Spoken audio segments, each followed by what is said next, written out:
Bonjour à tous, je suis Léo Lichtwood et je vous souhaite la bienvenue dans ce deuxième épisode d'Acropole, le podcast qui décrypte les grandes questions politiques européennes. L'Europe. We are European. Wir Europäer. Bruxelles, c'est nous.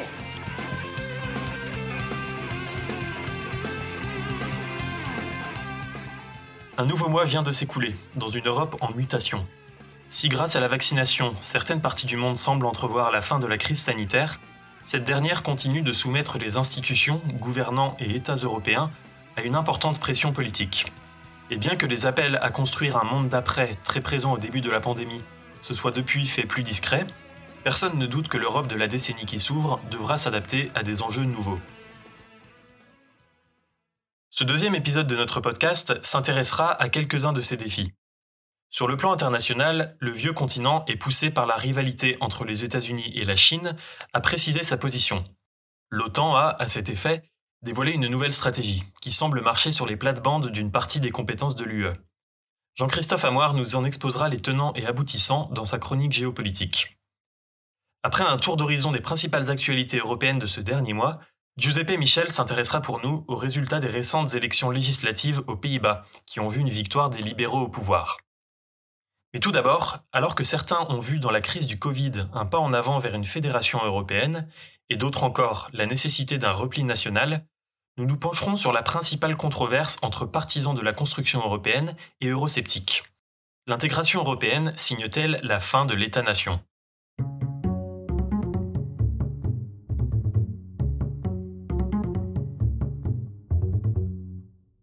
And let's not be afraid of the words. We will need to move towards a federation of nation states. This is what we need. Nous avons besoin d'une fédération d'États-nations, disait en 2012 le président de la Commission européenne, José Manuel Barroso. Cette expression, il la reprend de l'un de ses prédécesseurs, le français Jacques Delors, président de la Commission européenne de 85 à 95. La formule peut paraître contradictoire, en associant deux termes d'apparence incompatibles, et qui relèvent chacun d'un camp bien défini dans le débat pour ou contre l'intégration européenne. Ses partisans les plus fervents, les fédéralistes, appellent à la création d'une fédération européenne, des États-Unis d'Europe en quelque sorte. De l'autre côté, les opposants souverainistes souhaitent pour leur part revenir à une Europe des États-nations indépendants. En fait, pour comprendre en quoi la construction européenne a chamboulé le concept d'État-nation souverain, pourquoi certains souhaitent y revenir et d'autres y mettre fin, il faut d'abord éclaircir les termes du débat. L'État-nation, comme son nom l'indique, c'est une organisation politique qui fait coïncider un État avec une nation. Jusque-là, c'est assez clair. Mais qu'est-ce qu'on entend par État ? Dans le cas qui nous intéresse, l'État est un appareil politique autonome, souverain sur un territoire et une population donnée, qui possède le monopole de la politique s'y appliquant, au moins dans le domaine régalien. En Europe de l'Ouest, l'État s'est progressivement imposé comme le principal modèle politique à partir des traités de Westphalie en 1648. Et il s'est depuis consolidé au cours des XVIIIe et XIXe siècles, avec entre autres le développement de l'administration. Depuis les années 1930 et au cours de l'après-guerre, l'État a notamment renforcé son rôle social en devenant un État-providence. De l'autre côté, la nation est une communauté sociale, une communauté de destin, qui aspire à l'autodétermination. Il existe deux grands types de nations. La nation dite ethnique ou culturelle, qui se construit sur la base d'une culture, d'une histoire, d'une langue commune, qui la définissent et la démarquent des autres. C'est sur ce modèle que s'est notamment construite la nation allemande. En face, la nation civique ou politique. Ici, le sentiment de communauté s'exprime principalement autour de valeurs, d'institutions politiques partagées. C'est le cas de la nation française, qui s'est plutôt construite autour d'un contrat social et d'une aspiration politique commune, à défaut d'avoir un peuple uniforme. L'affirmation des nations en Europe de l'Ouest date grossièrement de la même époque que celle des États, de la seconde moitié du XVIIIe siècle jusqu'à la fin du XIXe. C'est la période des révolutions politiques et sociales et des unifications allemandes et italiennes. Une fois le concept de nation défini, les peuples aspirant à l'autodétermination et à avoir leur propre État souverain se sont multipliés. En 1914, le nationalisme serbe précipite l'Europe dans la Première Guerre mondiale. Dans l'entre-deux-guerres, la chute des empires permet à de nouveaux peuples de gagner leur souveraineté. Et après la Seconde Guerre mondiale, la décolonisation provoque la naissance de nouveaux États-nations à travers le monde. Plus récemment encore, la chute du bloc de l'Est et de la Yougoslavie a vu ressurgir, parfois violemment, des aspirations nationalistes en Europe orientale. Certains États membres de l'Union européenne sont d'ailleurs très jeunes, pour certains moins de 30 ans, après avoir été ballottés d'empires en empires pendant des siècles. L'État-nation s'est aujourd'hui imposé comme un idéal majoritaire en Occident, et il est à la base des relations internationales modernes. L'État a besoin de la nation pour se légitimer socialement, la nation a besoin de l'État pour s'épanouir politiquement. Toutefois, il est loin d'être une évidence immuable. À l'échelle de l'humanité, c'est une création relativement moderne. Ses caractéristiques ne correspondent ni vraiment à la féodalité, ni vraiment aux empires, ni aux peuples tribaux. Il n'est pas non plus répandu partout dans le monde. Il existe de nombreux États regroupant plusieurs nations, comme le Canada ou la Belgique, ainsi que des nations sans État ou réparties sur plusieurs États, comme les peuples basques, touaregs ou kurdes. C'est bien beau tout ça, mais quel lien avec l'Union européenne ? Eh bien en fait, l'intégration européenne rebat assez largement les cartes de tout ce qu'on vient de voir. Du côté de l'État déjà, car elle implique un certain transfert de leur pouvoir aux institutions européennes. Certaines politiques, la gestion des douanes ou la politique de concurrence par exemple, sont fortement intégrées au niveau européen, et d'autres compétences sont partagées entre l'Union et les États membres. Ainsi, même si les États approuvent les textes européens au sein du Conseil de l'UE, le droit européen et la jurisprudence de la Cour de justice s'appliquent à eux de manière contraignante. Les pays européens sont également tenus de reconnaître certaines normes édictées par leurs voisins. La perte de souveraineté des États se fait donc de manière verticale, mais aussi horizontale. La politique qui s'applique aux citoyens ne provient plus que de leurs États, mais également d'institutions supranationales et des États voisins. Du côté de la nation, la libre circulation des personnes et le marché unique, entre autres, génèrent un mélange des peuples et des cultures qui brouille les frontières entre les nations. De même, l'existence d'une citoyenneté européenne confère à tous les citoyens de l'Union des droits dans l'ensemble des pays membres, comme le droit de résider et de travailler, ou encore le droit de vote aux élections locales. Mais tout cela signifie-t-il la mort de l'État-nation pour autant ? D'un côté, il est clair que l'État-nation de l'entre-deux-guerres n'est plus vraiment d'actualité, et ce n'est pas que la faute de l'Europe. La mondialisation y est pour beaucoup. Ces phénomènes s'observent d'ailleurs partout à travers le monde, et l'Union européenne n'en est juste qu'un exemple particulièrement poussé et organisé. Mais de là à signer la fin complète de l'État-nation, il y a encore un long chemin. En fait, selon les universitaires qui s'intéressent à la question, on assiste plus probablement à une transformation de la souveraineté de l'État, plus qu'à une perte. Déjà, car ce transfert de souveraineté est volontaire. Par des mécanismes de ratification, les États consentent à déléguer une partie de leur souveraineté à l'Union européenne, et peuvent, théoriquement du moins, s'en retirer unilatéralement comme de n'importe quel traité international. Un argument souvent avancé par les partisans de l'intégration européenne est ensuite que la perte de souveraineté des États leur permet de regagner en puissance collective à l'échelle européenne, notamment face aux superpuissances géopolitiques. Pour beaucoup d'États de l'ex-bloc soviétique, l'intégration garantit par exemple une protection contre les velléités expansionnistes de la Russie, donc une meilleure souveraineté que lorsqu'ils étaient des États satellites de l'URSS. Même chose pour les nations. Elles sont encore loin de se fondre dans un tout cosmopolite européen. Les langues, les cultures, l'histoire de chaque nation restent dominantes dans l'esprit des citoyens européens. Début 2019, un sondage européen montrait à ce propos que si 65% des répondants revendiquaient une identité européenne, ils n'étaient que 10% à la faire primer sur leur identité nationale. En fait, à l'inverse, l'intégration européenne vers le haut entraîne une multiplication des nations vers le bas, en favorisant le nationalisme des minorités. Ça peut paraître contradictoire, mais pour faire simple, l'Union européenne, son marché unique et sa politique régionale offrent un filet de sécurité à des nations comme les Écossais, les Catalans ou les Flamands, pour qui l'indépendance ressemble désormais moins à un saut dans le vide. Pour éviter l'éclatement, certains États ont ainsi été poussés à décentraliser nombre de leurs politiques, altérant là aussi leur souveraineté. On a donc de plus en plus de niveaux de gouvernement aux frontières toujours plus floues, et des nations qui semblent suivre le même chemin. Il paraît de plus en plus difficile de se tenir rigoureusement à une cohérence absolue entre la communauté nationale et l'exercice du pouvoir politique, comme le voudrait l'État-nation. C'est pourquoi il semble clair que l'on ne pourra pas transposer le modèle de l'État-nation, unique, absolu et souverain, au niveau européen. L'Union se dirige plutôt vers un système mixte, où la souveraineté et l'allégeance nationale se répartissent sur plusieurs niveaux. Les différentes communautés nationales doivent pouvoir s'épanouir dans les différents échelons de gouvernement, nationaux et régionaux.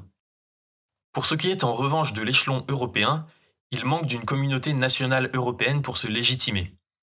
Cette légitimité, à défaut de se faire sur un peuple millénaire partageant une langue et une histoire commune, doit ainsi se construire sur la base d'une conscience politique collective, qui reconnaît toutefois les particularités culturelles nationales. C'est ce que le philosophe allemand Jürgen Habermas appelle le patriotisme constitutionnel. Il s'agit de donner naissance, par des médias, des partis, des débats communs, à une véritable communauté civique européenne fondée sur des valeurs politiques partagées. Les droits de l'homme, la démocratie ou encore l'état de droit. Sujet à suivre.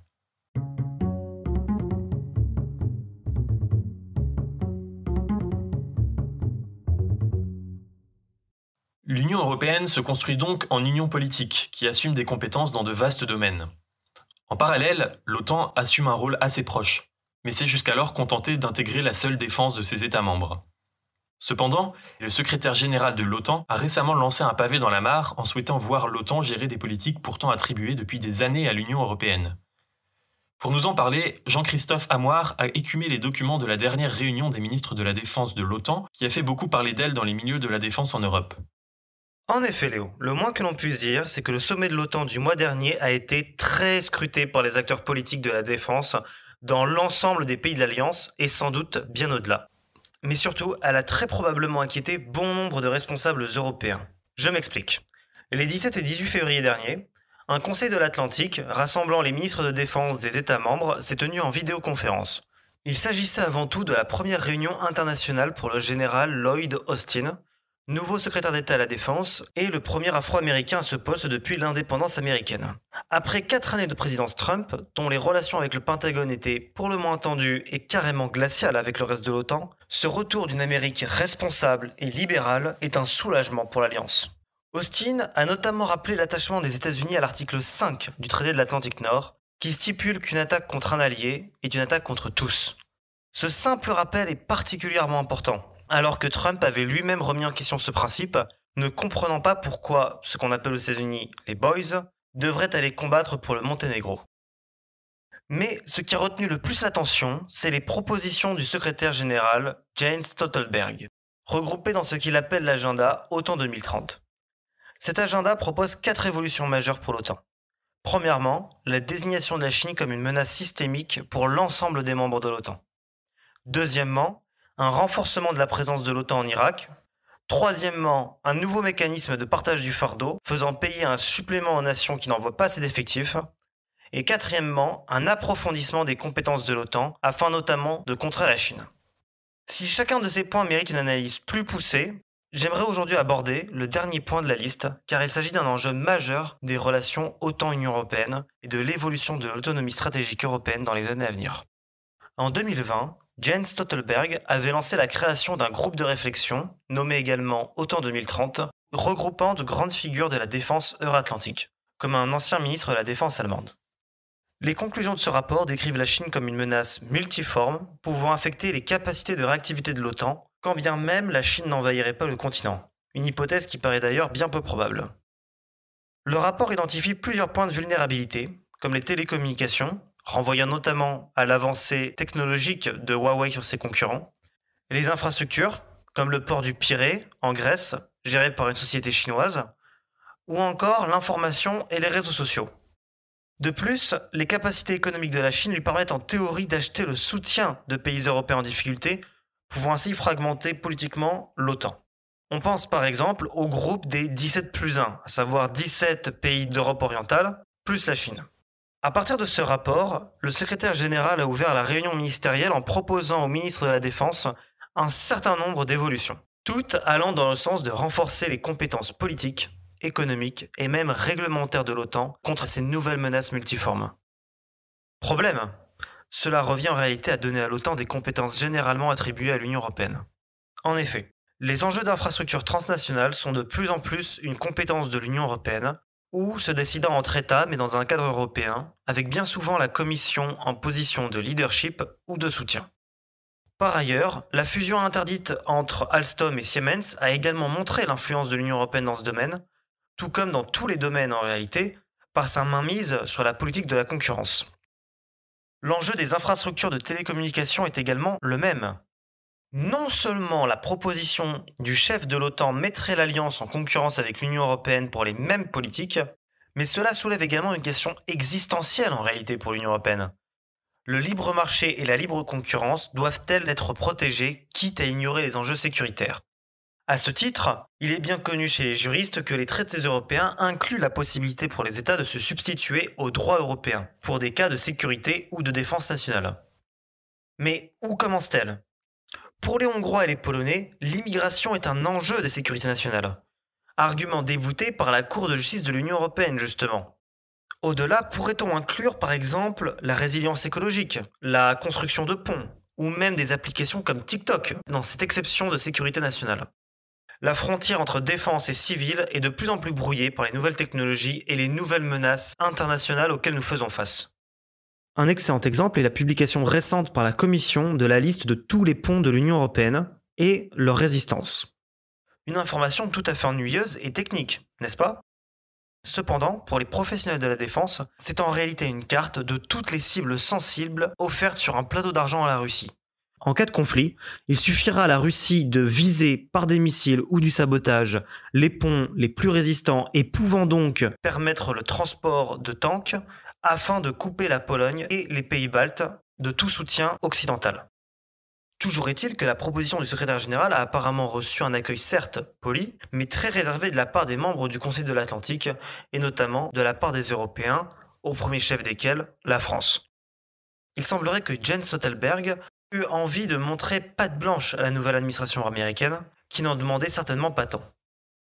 Outre les débats philosophiques internes à l'Union européenne, cet épisode démontre la quête de sens qui dévore l'OTAN depuis une bonne décennie, au moins.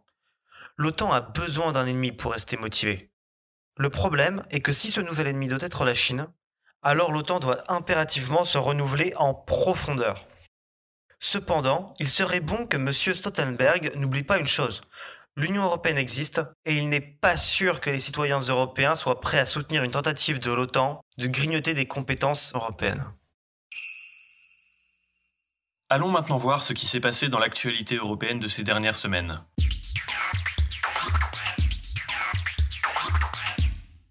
Première actu, on ne l'attendait plus. La conférence sur l'avenir de l'Europe devrait enfin voir le jour dans les prochains mois. Sorte de grand débat à l'échelle européenne, cette conférence était déjà dans les tuyaux avant les élections européennes de 2019, où elle avait été proposée par Emmanuel Macron. Après avoir été relancé par la présidence portugaise du Conseil de l'Union européenne en janvier, le projet a fait l'objet d'une déclaration interinstitutionnelle le 10 mars dernier qui fixe le lancement de la conférence au 9 mai prochain, le jour de la fête de l'Europe. À partir de cette date, et pendant un an, des événements seront menés dans toute l'Europe, en incluant les citoyens, avec pour objectif de débattre de sujets comme la transition écologique, la défense, le numérique, la santé, ou même la réforme des institutions et la démocratie européenne. Ces conclusions devront être remises à Bruxelles au printemps 2022, en pleine présidence française du Conseil de l'Union européenne. Si la pandémie de coronavirus a retardé son lancement, de nombreuses divisions subsistaient aussi sur la teneur de cette conférence et sur son organisation. Le Parlement européen, en particulier, souhaitait en faire une nouvelle convention, comme celle du début des années 2000 qui avait accouché du traité constitutionnel. L'ancien Premier ministre belge, Guy Verhofstadt, était même pressenti pour en prendre la présidence. Mais, considéré comme trop fédéraliste par certains dirigeants, il a été écarté pour être remplacé par une présidence tripartite, composée de membres du Parlement, du Conseil et de la Commission. Reste à voir donc si l'ambition de cette conférence sera maintenue, se traduira en actes et si elle donnera lieu à une réforme des traités européens en faveur de plus de démocratie. Brexit désormais. Un an après la sortie politique du Royaume-Uni de l'Union, les relations entre Londres et Bruxelles ne sont toujours pas au beau fixe. Début mars, le gouvernement britannique a décidé unilatéralement de revenir sur l'une des mesures de l'accord de retrait de l'UE signé en 2019. Celui-ci prévoyait notamment la mise en place de contrôles douaniers entre l'Irlande du Nord, qui reste intégrée au marché unique européen, et le reste du Royaume. Mais David Frost, ministre britannique en charge du Brexit, a annoncé que la mise en place de ces contrôles serait reportée de 6 mois. Une décision contraire à l'accord de sortie, estime la Commission européenne, qui a enclenché 2 procédures de violation contre le Royaume-Uni. Ces événements s'inscrivent dans un contexte de relations tendues.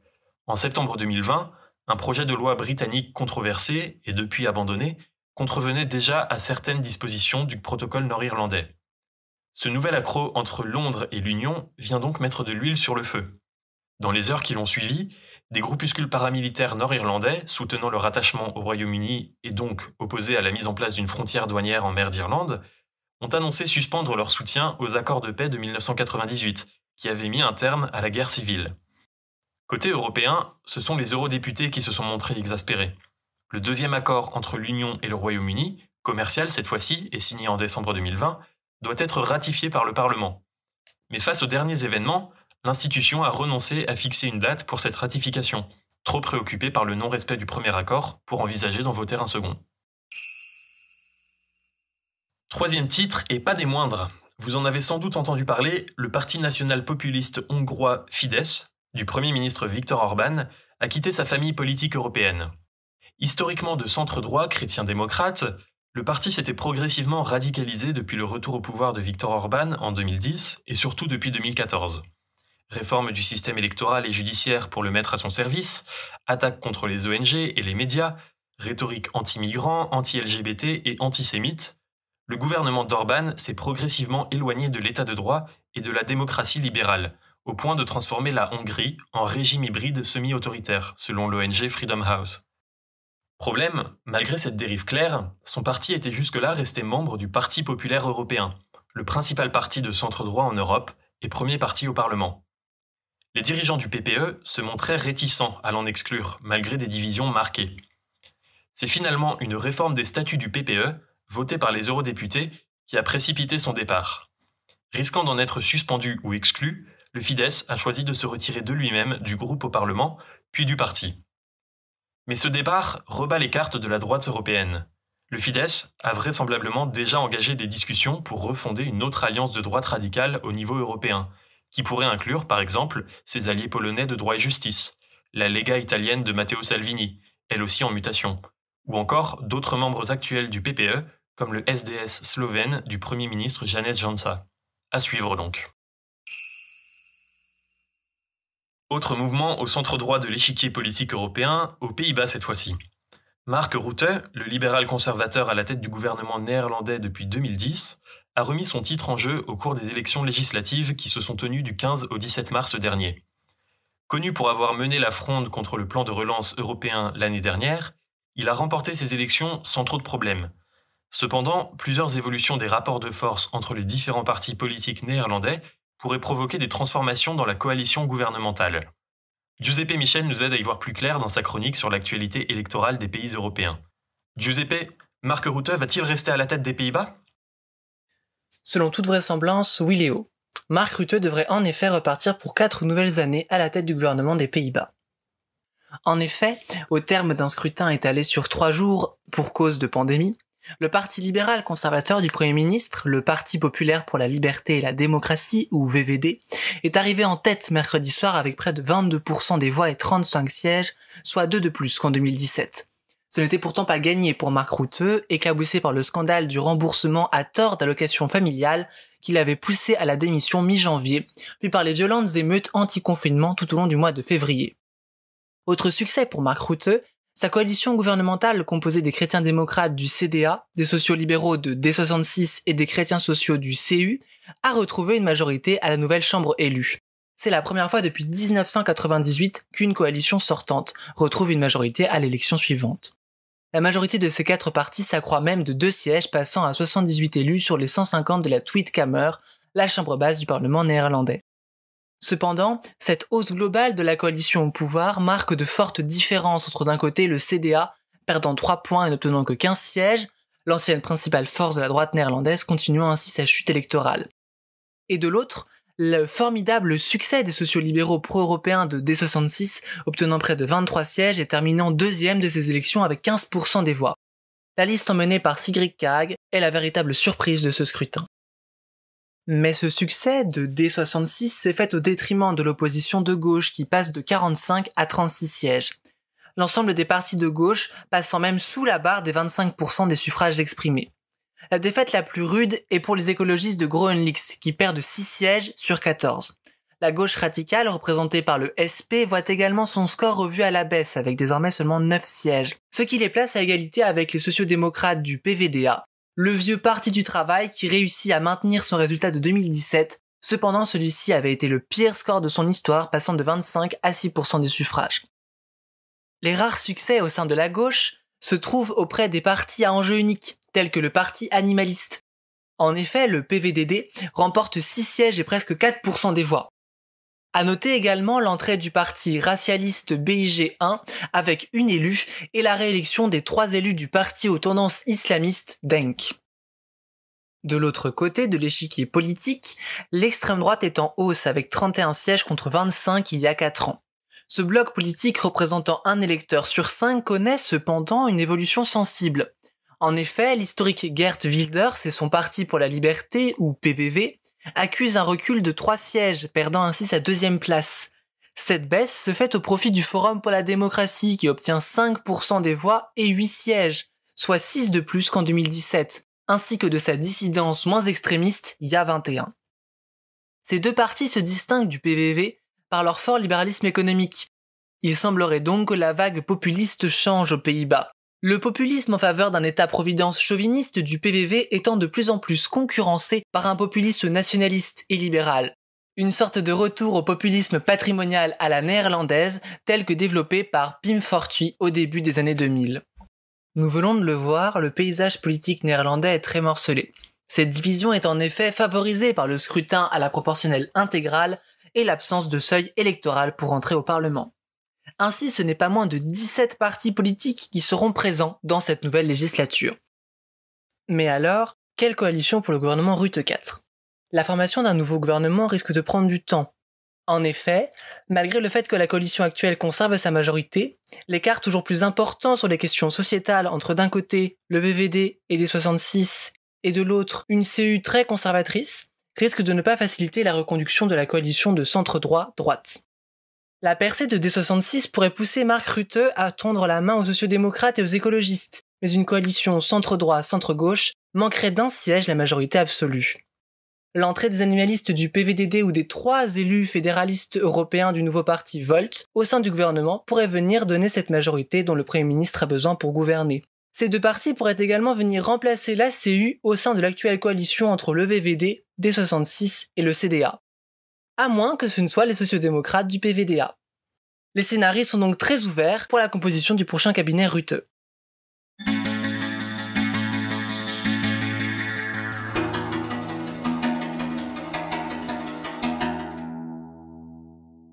Comme chaque mois, avant de conclure notre épisode, Acropole vous propose une recommandation de contenu en lien avec l'Europe. Pour ce mois de mars, c'est la newsletter francophone What's Up EU qui est mise en avant. Créée et dirigée par Agnès de Fortagné et Thomas Arbor, et rédigée par une équipe de 8 rédacteurs, What's Up EU vous permet, tous les mardis, de recevoir dans votre boîte mail un condensé d'actualités européennes, décryptées et clarifiées. Ils publient également des articles de fond sur leur site web whatsupeu.substack.com. C'est la fin de ce 2e épisode d'Acropole. Merci à vous de nous avoir écoutés. Merci à Jean-Christophe et Giuseppe pour leur chronique passionnante et leur aide à la préparation de ce podcast. Vous êtes déjà plusieurs centaines à suivre l'actualité du podcast sur nos réseaux sociaux, Facebook, Twitter, Instagram et LinkedIn, et je vous en remercie. N'hésitez pas à vous y abonner si ce n'est pas déjà le cas pour ne rater aucune actualité. Pour ne pas rater les prochains épisodes d'Acropole ou pour les réécouter, retrouvez-nous sur le site web acropole-podcast.eu, ainsi que sur les plateformes de diffusion Spotify, Apple Podcasts, Deezer, SoundCloud et YouTube. Quant à moi, je vous donne rendez-vous le mois prochain pour un nouvel épisode. À bientôt!